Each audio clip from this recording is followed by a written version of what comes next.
Prostate একটা গ্রন্থি জাতীয় অঙ্গ। এটা শুধু পুরুষেরই থাকে এবং এটা একটা তরল নিঃসৃত করে, যেটা বীর্যের যে তরল তার একটা অংশ তৈরি করে এবং এটা বীর্যের যে শুক্রাণু সেটাকে পুষ্টি প্রদান করে। এটার অবস্থান হচ্ছে মূত্রথলির ঠিক নিচ বরাবর এবং এটি মূত্রনালীর চারিদিক থেকে ঘিরে রাখে। তো পুরুষদেরই এই রোগটি হয়ে থাকে, অর্থাৎ প্রোস্টেট গ্রন্থিতে যদি ক্যান্সার হয় সেটাকেই আমরা প্রোস্টেট ক্যান্সার বলি। দেখেন, শুধু প্রোস্টেট ক্যান্সার না, কোনো ক্যান্সারেরই এক্স্যাক্ট এটিওলজি মানে সঠিক কারণ জানা নাই। যেগুলো জানা আছে এগুলোকে বলে রিস্ক ফ্যাক্টরস, মানে ঝুঁকি। তো প্রোস্টেট ক্যান্সারেরও এমন কিছু ঝুঁকি আছে। এর সাথে বংশগত একটা বিষয় তো অবশ্যই আছে।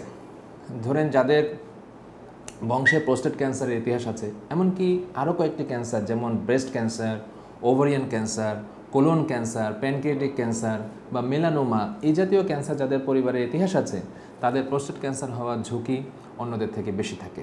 বয়স যত বাড়তে থাকে প্রোস্টেট ক্যান্সার হওয়ার ঝুঁকি বাড়তে থাকে। বিশেষ করে 40 বছর বয়সের পরে গিয়ে এই রোগে আক্রান্ত হওয়ার সম্ভাবনা যত বয়স বাড়তে থাকে তত আরও বাড়ে। আর 40-এর নিচে সাধারণত এই রোগটি খুবই রেয়ার।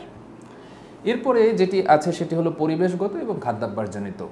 অস্বাস্থ্যকর খাদ্যাভ্যাস, যেমন অতিরিক্ত পরিমাণে চর্বি জাতীয় এবং কার্বোহাইড্রেটযুক্ত খাবার খাওয়া, অর্থাৎ শরীরে মেদ জমা হওয়া, এগুলোই সাধারণত প্রোস্টেট ক্যান্সার হওয়ার কারণ। এছাড়া কিছু হরমোনাল কারণ আছে, কিছু জিনগত পরিবর্তনের বিষয়াদি আছে, এগুলা প্রোস্টেট ক্যান্সার করে। বেশিরভাগ ক্যান্সারই প্রাথমিক অবস্থায় কোনো লক্ষণ দেয় না। যখন ক্যান্সারটা একটু অ্যাডভান্সড হয়ে যায় তখনই লক্ষণ দেওয়া শুরু করে। তো প্রোস্টেট ক্যান্সারের ক্ষেত্রে লক্ষণগুলো সাধারণত হয়, প্রোস্টেট যে গ্রন্থিটা এটা থাকেই হচ্ছে মূত্রনালীকে ঘিরে। তো এটা যদি বড় হয় তখন কি হয়, মূত্রনালীকে চাপ দেয়, তো প্রস্রাবটা ঠিকমতো বেরোতে পারে না। এটাকে বলে যে প্রস্রাবের প্রবাহতে বাধা দেওয়া, এবং প্রস্রাব করতে সবসময় একটা বেগ মনে হবে আপনার কাছে। তারপরে কি হয় যে প্রস্রাবের সাথে বা বীর্যের সাথে রক্ত যেতে পারে, প্রস্রাব করার সময় ব্যথা বা জ্বালা যন্ত্রণা হতে পারে, তারপরে আপনার বসলে পরে পিঠে বা তলপেটে ব্যথা হতে পারে। এছাড়া যদি এমন হয় যে প্রোস্টেট আর একটা জিনিস হতে পারে সেটা হচ্ছে যৌন কার্যকলাপে একটু অসুবিধা দেখা দিতে পারে, অস্বাভাবিকতা। আর যদি প্রোস্টেট ক্যান্সার অন্য জায়গায় ছড়িয়ে যায় তবে যে জায়গায় ছড়িয়ে গেল সে জায়গায়ও কিছু সিমটম দেখা দিতে পারে। যেমন ধরেন যদি মেরুদণ্ডে ছড়িয়ে যায় তাহলে মেরুদণ্ডের ব্যথা, বা সেটি যদি স্পাইনাল কর্ডকে কম্প্রেস করে তাহলে পরে আপনার শরীরের কোনো অংশ দুর্বল বা অবশ হয়ে যেতে পারে।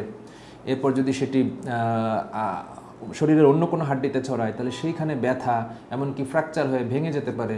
যদি সেটি ব্রেনে যায় তাহলে ব্রেনের সিমটম যেমন মাথায় ব্যথা হতে পারে, খিঁচুনি হতে পারে, শরীরের কোনো অংশ অবশ বা দুর্বল হয়ে যেতে পারে। তারপর সেটা যদি ফুসফুসে যায় তাহলে শ্বাসকষ্ট, কাশির সাথে রক্ত যাওয়া, এ ধরনের সিমটম দেখা দিতে পারে। অর্থাৎ কোথায় ছড়ালো সেটার উপরে নির্ভর করে। তবে প্রাথমিক অবস্থার লক্ষণগুলো সাধারণত দেখা যায় যে পেটে ব্যথা এবং ওই যে প্রস্রাবের যে সমস্যাগুলোর কথা বললাম এগুলোর মধ্যে সীমাবদ্ধ থাকে সাধারণত।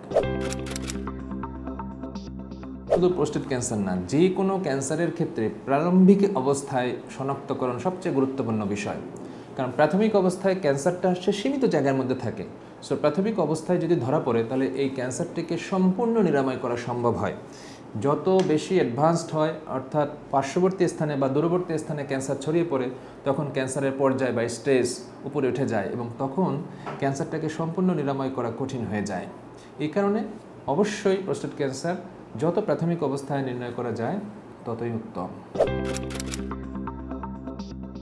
প্রোস্টেট ক্যান্সার নির্ণয়ের জন্য আমরা প্রাথমিক অবস্থায় নির্ণয়ের জন্য আমরা যেটা করি এটাকে বলা হচ্ছে স্ক্রিনিং টেস্ট। তো দুইটা টেস্ট আমরা সাধারণত করি। একটা হচ্ছে একটা রক্ত পরীক্ষা যেটাকে বলে সেরাম পিএসএ, প্রোস্টেট স্পেসিফিক অ্যান্টিজেন।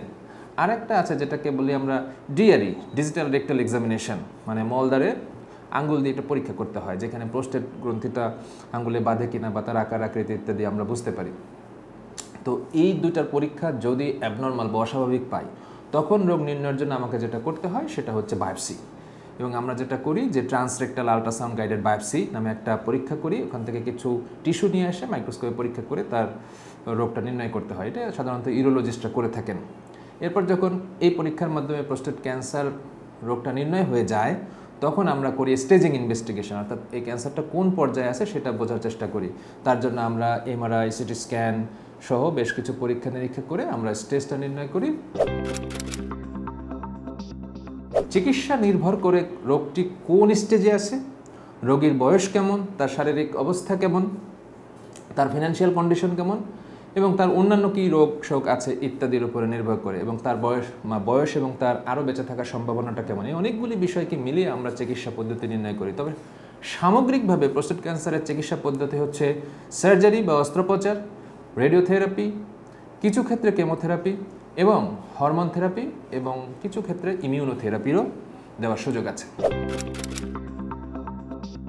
আমরা এখানে কয়েকটা অপারেশন করি। একটা হচ্ছে যে পুরো প্রোস্টেটটাই আমরা ফেলে দিই, যেটাকে বলে হচ্ছে রেডিক্যাল প্রোস্টেটেক্টমি, প্রোস্টেট এবং তার আশেপাশের কিছু অর্গান ফেলে দিতে হয়। আর একটা হচ্ছে কিছু ক্ষেত্রে আমাদের অর্কাইডেক্টমি করতে হয়, মানে হচ্ছে যে অন্ডকোষ আমরা কেটে ফেলে দিই।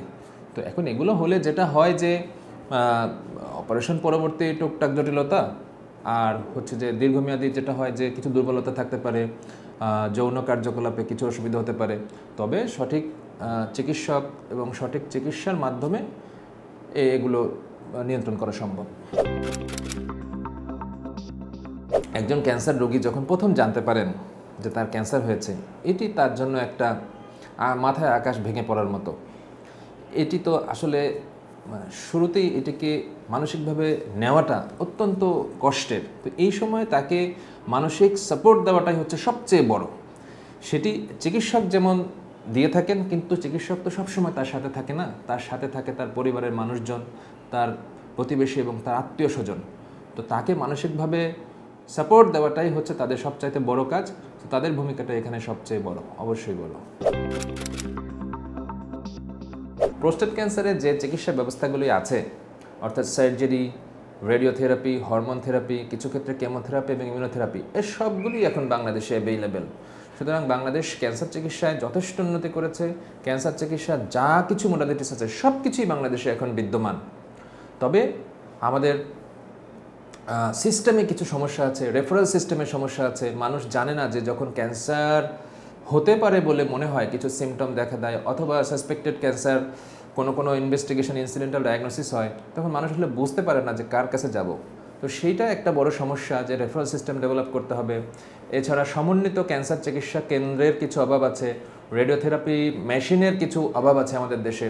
তো এগুলো যদি ব্যবস্থা হয়, নিশ্চয়ই আমরা ক্যান্সার চিকিৎসায় দেশকে অনেক দূরে এগিয়ে নিতে পারবো। দেখেন, লাইফস্টাইল মডিফিকেশন হচ্ছে রোগ থেকে বেঁচে থাকার জন্য সবচেয়ে বড় একটা উপায়। নট অনলি ক্যান্সার, আর অনেক ধরনের নন কমিউনিকেবল ডিজিজ যেগুলো আছে, লাইফস্টাইল মডিফিকেশন একটা বড় একটা উপায়। তো এর মধ্যে প্রথম যে কথাটা, সেটা হচ্ছে ফিজিক্যাল অ্যাক্টিভিটি। এক্সারসাইজ করতে হবে প্রতিদিন অন্তত 30 মিনিট, এটা সবার জন্য মাস্ট। আর স্বাস্থ্যকর খাদ্যাভ্যাস গড়ে তুলতে হবে, অর্থাৎ চর্বি জাতীয় খাবার, অতিরিক্ত লাল মাংসযুক্ত খাবার এবং অতিরিক্ত কার্বোহাইড্রেটস এগুলো অ্যাভয়েড করতে হবে। প্রোটিন বেশি খেতে হবে, ফাইবারযুক্ত খাবার বেশি খেতে হবে, অর্থাৎ শাকসবজি, ফলমূল এবং ভিটামিনযুক্ত খাবার এগুলো বেশি খেতে হবে।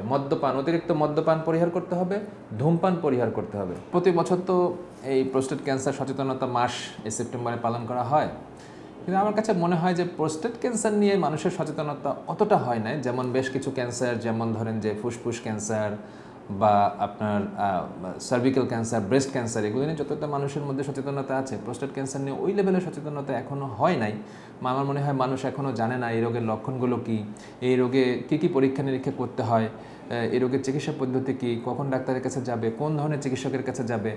তো মনে হয় যে সচেতনতা এখনও ওই লেভেলে হয় নাই। তবে আমাদেরকে কাজ করে যেতে হবে, মানুষকে সচেতন করার জন্য আমাদের লেগে থাকতে হবে, এবং আমার বিশ্বাস যে মানুষ অবশ্যই সচেতন হবেন।